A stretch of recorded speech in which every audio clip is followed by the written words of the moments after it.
I arrived 12 minutes early. I set the file on the table, 47 pages, 8 years, every document I had spent a decade collecting. I didn't open it. I already knew what was in it. I poured myself a glass of water and I waited for my father to walk through the door. My name is Ren Calloway. I am 31 years old.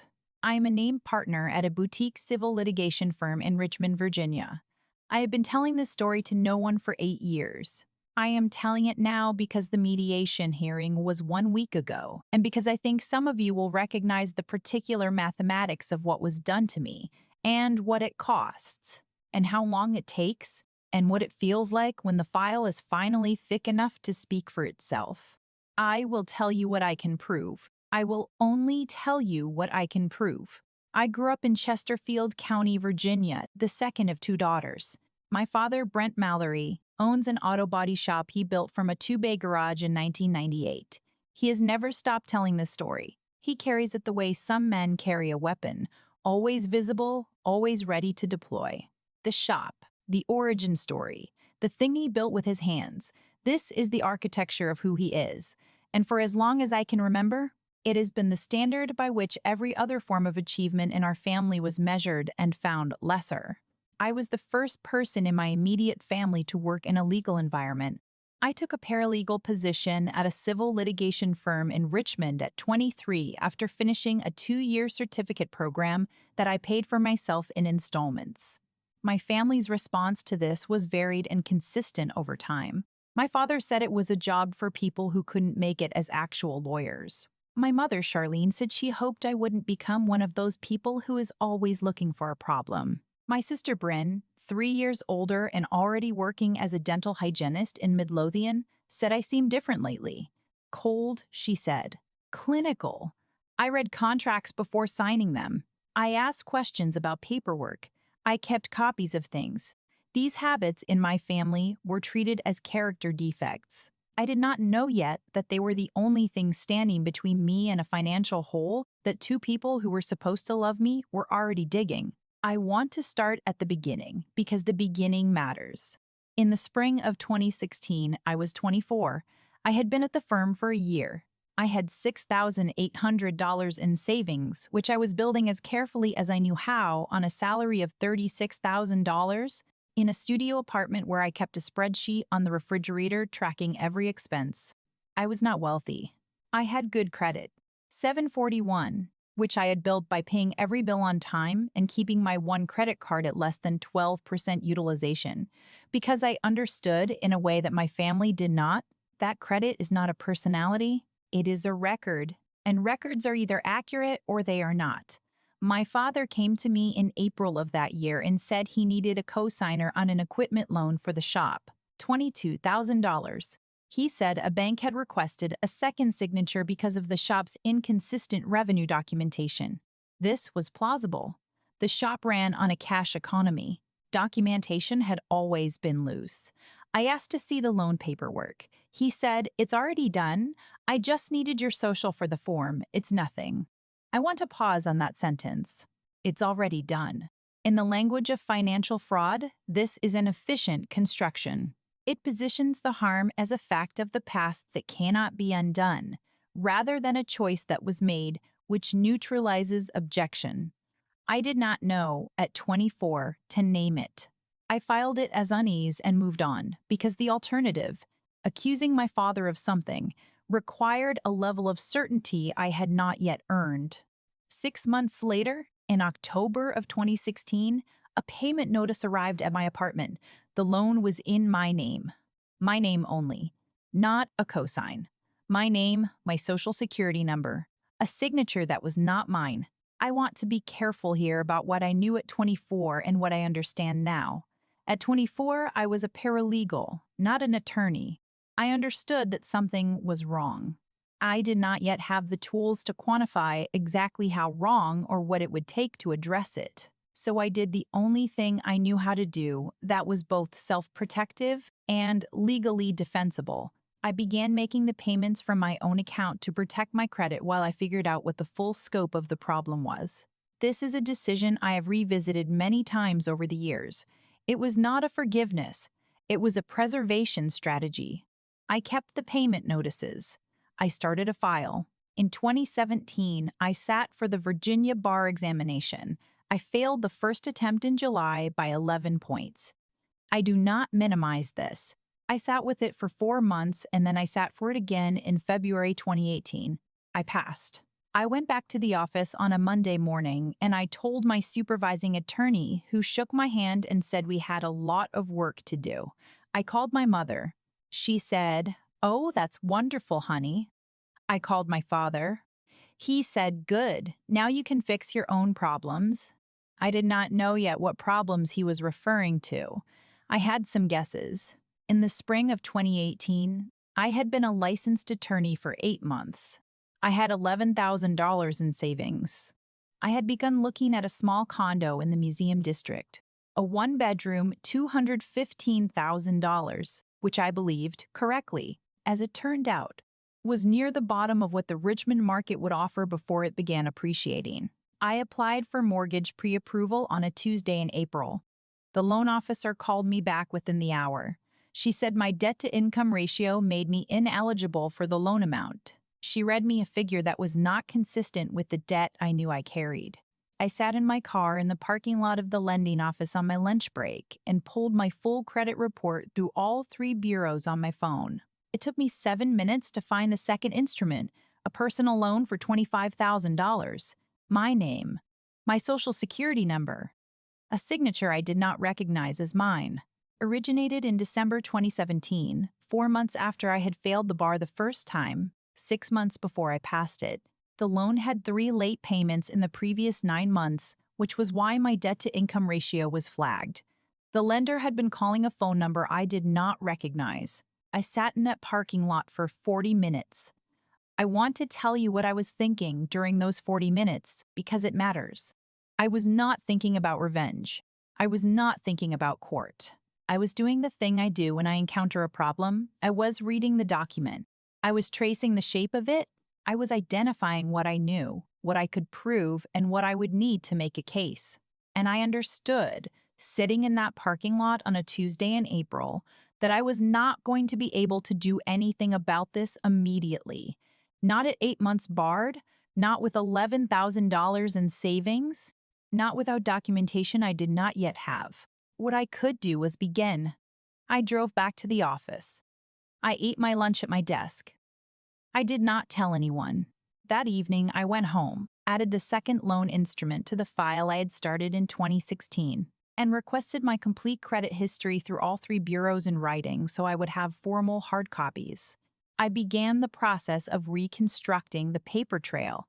I noted the names on the originating loan documents. I noted the listed co-borrower on the second instrument. It was Bryn, my older sister Bryn, 29 at the time of origination, had co-signed a $25,000 personal loan in my name without my knowledge.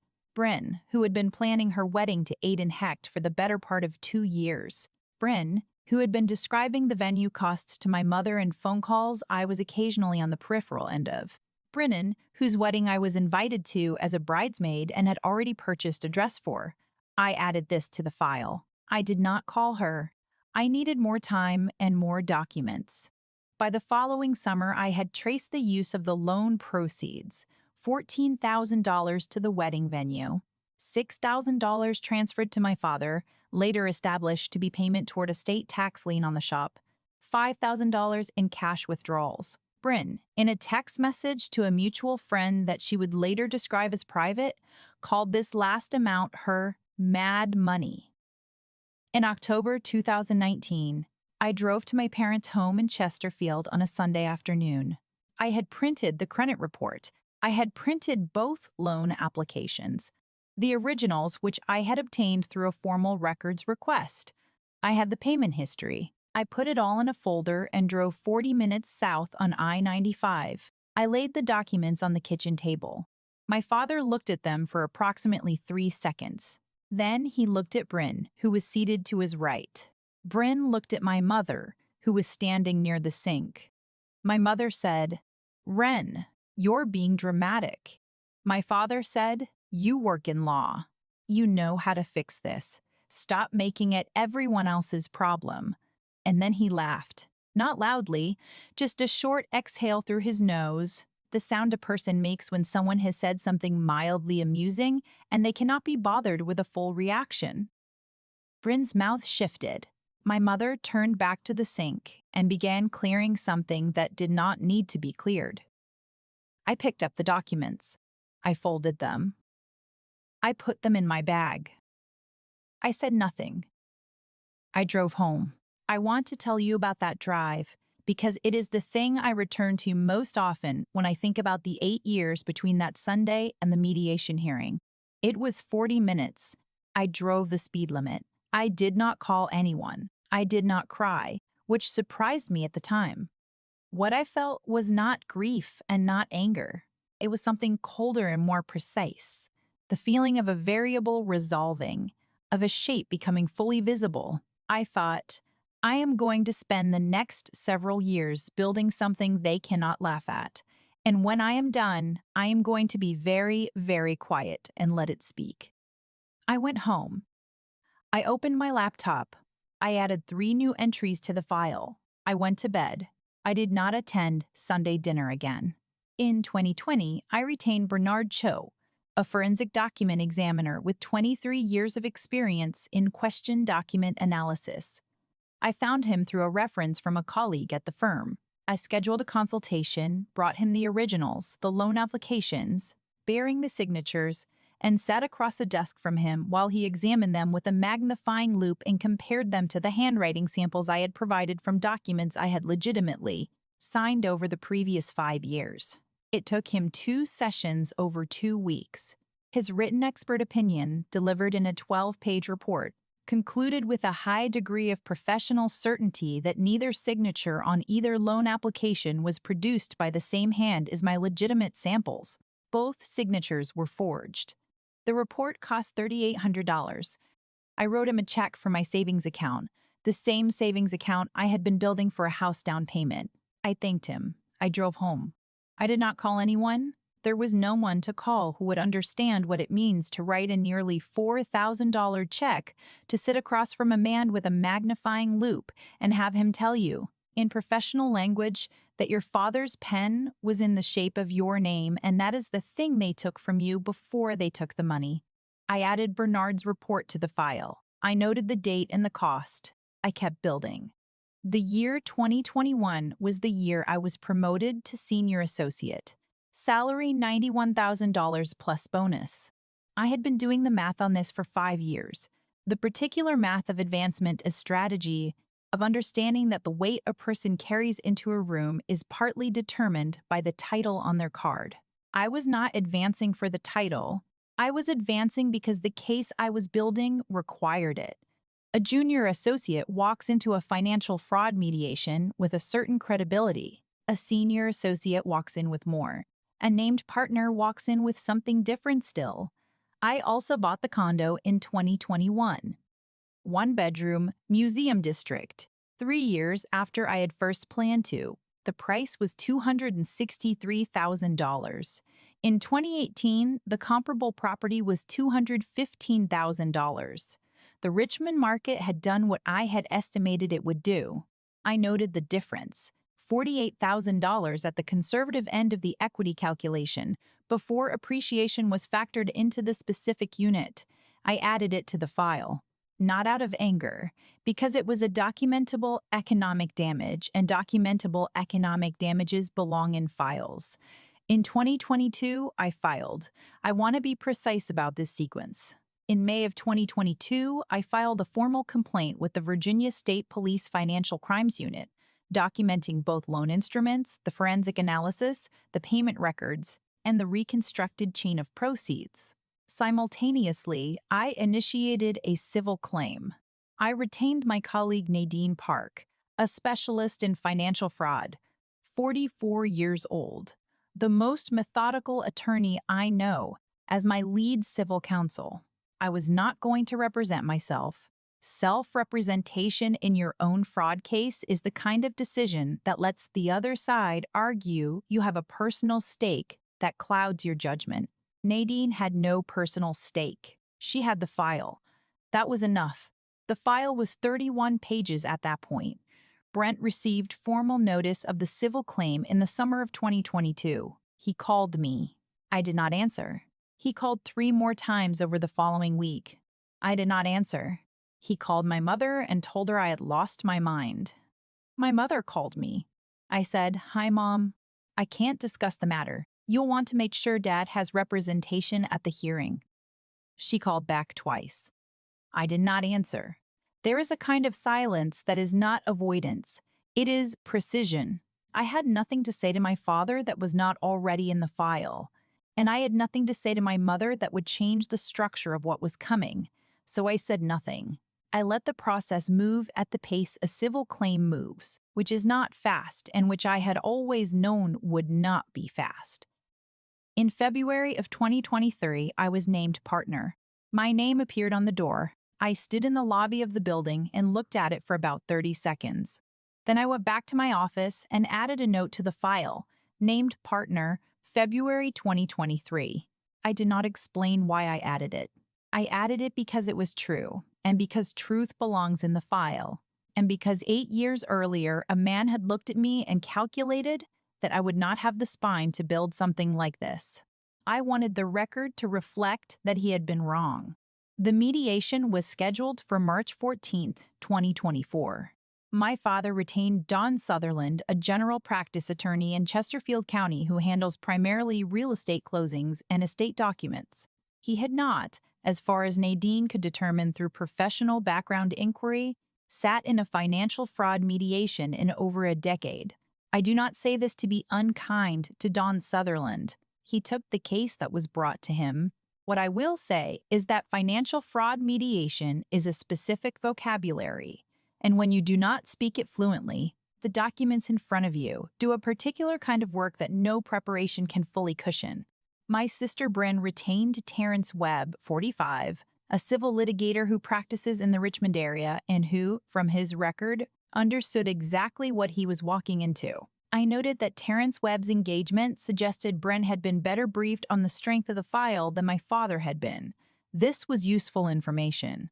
I arrived at the mediation suite on the 7th floor of the Civil Dispute Resolution Center in downtown Richmond at 8:48 in the morning. The session was scheduled for 9. I was wearing a charcoal blazer and black trousers. I set the file on the table in front of me. I did not open it. I poured myself a glass of water from the carafe. I waited. Frances Odom, the mediator, arrived at 8:52. She is 61, 22 years in this work, and has a face that has learned over 2 decades to reflect nothing back at a room. She set her materials on the table, reviewed something on her notepad, and said, "Good morning." I said good morning. We did not make small talk. We did not need to. Don Sutherland and my father arrived together at 8:59. My father was wearing a button-down shirt. He looked at me when he came to the door. I looked back at him. I did not smile. I did not look away. He sat down. He poured himself water. His hand was steady. He'd been telling my mother for 2 years that this would blow over, that I didn't have the spine for it, that it was going to resolve quickly because I would eventually realize the cost of pursuing it. His hand was steady because he still believed this. I noted that he still believed this. I added nothing to the file. I did not need to add anything to the file. Bryn arrived with Terrence Webb at 9:03. She sat as far from me as the long table permitted. She did not look at me directly. She straightened the collar of her jacket twice, which is a thing she does when she is managing a feeling she does not want visible. Frances Odom opened the session at 9:08. She reviewed the format, the confidentiality terms, the ground rules. She confirmed that all parties had received and reviewed the submitted documentation. Don Sutherland said his client disputed the characterization of the instruments as fraudulent and that the matter was a family financial arrangement that had been, quote, informally agreed upon. Nadine Park waited 2 seconds before responding. Then she said, "We have a written expert opinion from a forensic document examiner confirming that both signatures are forged. We also have the original loan applications, payment records demonstrating that Ms.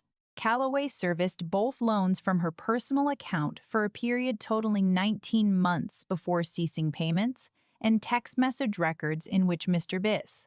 Mallory refers to the second instrument as already done before Ms. Calloway had been notified of its existence.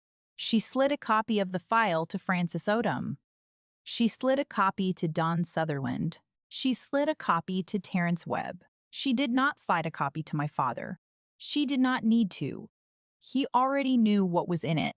He had known for 8 years what was in it, approximately, and had spent 8 years calculating that I would not be able to assemble it in a form that could sit on a table in a room like this. He had been wrong. The file was 47 pages. It was tabbed. It was bound. Don Sutherland opened to the first tab and read for approximately 90 seconds. He turned to the second tab. He put the document down and leaned toward my father and spoke quietly. My father's jaw tightened. He said, loud enough for the full room, "This is family business." "It doesn't belong in a room like this," Francis Odom said without inflection. "Mr. Mallory, please direct your comments to your counsel or to me." I said nothing. I opened my copy of the file to page 31, Bernard Cho's expert opinion, the 12 pages that cost me $30,800 from a house down payment fund in a year when I could not afford to spend it. And I wrote one note in the margin in blue pen. I did not look up. To my left, I heard Brennan say, quietly, to Terrence Webb, "She's my sister. She wouldn't actually." She didn't finish the sentence. Terrence Webb put his hand briefly and flatly on the table in front of her. A professional stop signal, the kind that means, "I need you to be quiet now." She went quiet. She put her hands flat on the table and she did not move them again for a very long time. The mediation ran for 4 hours and 20 minutes. I spoke 6 sentences in 4 hours and 20 minutes. All 6 were factual. None were loud. I did not make a speech. I did not tell my father what he had cost me. I did not tell my sister what I had thought about her in the years since I found her name on a loan document I had never agreed to. I did not tell my mother's absence that her voice on my voicemail saying, "I just don't know how we come back from this," was the most honest thing she had said to me in years. I said nothing that was not directly responsive to a question, and I answered every question in the flattest, most precise language I had spent 8 years learning to use. The file spoke. I did not need to. At 1:28 in the afternoon, the settlement was read aloud by Francis Odom. Brent Mallory agreed to a structured repayment of $47,000 in principal, the full amount of both forged instruments, plus $11,200 in documented economic damages, representing the conservative estimate of my lost mortgage equity over the 3-year delay in my ability to purchase property. Total obligation, $58,200, paid over 30 months. The auto body shop's business assets were listed as collateral: the fishing cabin, the one in Goochland County, the one technically owned by the business as a client entertainment asset, the one where he had entertained no clients, was listed as secondary collateral. Bryn Mallory Hecht agreed to a separate instrument of $8,400, representing her proportional financial benefit from the second loan proceeds. Francis Odom also noted, for the record, that the criminal complaint filed with the Virginia State Police Financial Crimes Unit remained open and was not part of the civil settlement and would not be affected by it. Nadine had made this explicitly clear in the pre-mediation filing. This was not an accident. When the terms were read, my father was looking at the table. He was looking at the surface of the conference table in the same way a person looks at a thing when there are no good directions available and they are waiting for the moment to be over. Bryn said, "Ren, just my name, nothing attached to it, no sentence, no apology, no explanation. Just my name," in the voice of someone who thought that the name alone might be a kind of bridge or a stay or a request, and who did not know what to ask for and so offered only the one syllable that was mine. I was writing the date on my copy of the settlement. I did not look up until I had finished writing it. Then I looked up. I looked at my sister for a moment, then at my father. Then I said nothing. I capped my pen. I closed the file. I stood, shook Francis Odom's hand, shook Nadine's hand, and walked out. I want to tell you about the hallway outside Conference Room B because it is the part of that day that I have spent the most time with since. It was empty. Beige carpet, a water fountain, a window that faced the street below, and through it, Richmond in March. Gray sky, bare trees, the particular flatness of a city that is not yet decided to become spring. I stood at the window for a few minutes. I did not feel what I expected to feel, which was relief. What I felt was quieter than relief. It was something closer to the feeling of a sentence ending correctly. Not triumphantly, just correctly, with the right word in the right place, which is the only thing a well-constructed sentence requires. 8 years, 47 pages, 6 sentences in a 4-hour room. And then I took the elevator down, walked through the lobby, and went to get lunch. I need to say something about what the file actually was over those 8 years, because I think there is a version of the story that makes it sound like the file was a weapon I was building. It was not a weapon. Weapons are things you use to harm. The file was a record. It was an account of what had happened to me, assembled with the same care I would give any client matter, because I had learned, in the years between 23 and 31, that the most important thing a record can be is complete, not dramatic, not persuasive, complete. My father laughed at a kitchen table in 2019 because he had made a calculation. The calculation was, she is young, she does not have enough resources. She will find it cheaper to let this go than to pursue it, and eventually she will. This is a calculation that people make about specific kinds of damage all the time, and it is often correct because the cost of pursuing certain wrongs is, in fact, higher than the cost of absorbing them, financially, emotionally, temporally. He was a reasonable businessman. He had run the numbers. What he had not accounted for was that I was also running numbers. Different numbers over a longer timeline with a different definition of cost. I spent $30,800 on Bernard Cho in 2020.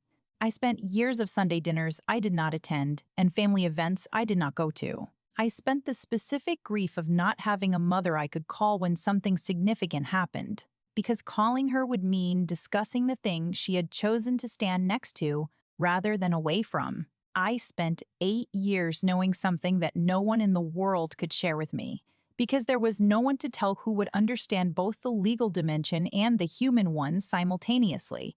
These are real costs. I am not minimizing them, but they are costs I could bear. And he had not understood that. He had seen a young woman at a kitchen table with a printed credit report and calculated that she did not have the stomach for the long version of this fight. What he had not understood was that the long version was the only version I was ever going to pursue, because I was not interested in a fight. I was interested in a record. Records take time. I had time. I had nothing but time and a laptop and a blue pen and the particular kind of patience that grows in the place where anger used to be. 3 weeks after the mediation, Bryn sent me a text message. It said, "For what it's worth, I'm sorry." I read it. I read it more than once. I thought about what it would have cost her to write it, and whether it was true, and what sorry means when it arrives 3 weeks after a settlement instrument and 8 years after the action it is addressing. I do not know the answers to those questions. I may never know. I saved the text to the file. I cannot fully explain why. The civil matter is resolved. The settlement is in place. I do not need the text for any legal purpose. But I saved it anyway because I have spent 8 years understanding that the most important thing you can do with a document is preserve it. And I am not yet ready to decide what that text is worth or what it is not. And until I am, it belongs in the record with everything else. My mother called twice in the week after the mediation. The first call I let go to voicemail. She said, "I just don't know how we come back from this." I listened to the message twice. I did not write down what she said because I did not need to. I have heard that sentence in one form or another for 5 years, the sentence that positions reconciliation as a shared project with an unspecified price, without naming what was done, or who did it, or what it cost the person she is calling. The second call I answered. I said, "Hi, Mom." I listened. I said, "I know. I'll talk to you soon." I did not say when. I have not yet decided when. My father made his first structured payment on time. He did not attach a note. He did not call. The money arrived as specified in the settlement instrument, which is the only relationship we have now, the one defined by the document. I noted the receipt date in a new file I have started. This file does not have a case number yet. I am keeping it anyway because that is what I do. The criminal complaint with the Virginia State Police Financial Crimes Unit remains open as of this narration.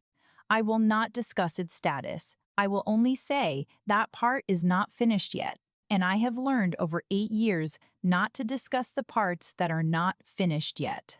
There is something I want to say about the legal system before I finish, because I think it is often misunderstood in stories like this one. The legal system is not a mechanism for revenge. It is not designed to make you feel better or to punish the people who hurt you in proportion to how much they hurt you. It is a language. A slow, expensive, demanding language with a very high threshold for what it will accept as evidence and a very limited tolerance for anything it cannot verify. It is, in that sense, a system that rewards the kind of person I had to become in order to use it. Someone who documents everything, delays nothing, and says only what can be proved. My family dismissed me for becoming fluent in that language. They said I was cold, clinical, that I thought I was better than everyone. What they meant was, you have become someone who asks questions we cannot answer and keeps records we cannot revise, and that makes us uncomfortable in a way we have chosen to call a character flaw. They were handing me the only instrument that could ever make them sit still long enough to listen. I took it. I spent 8 years learning to use it.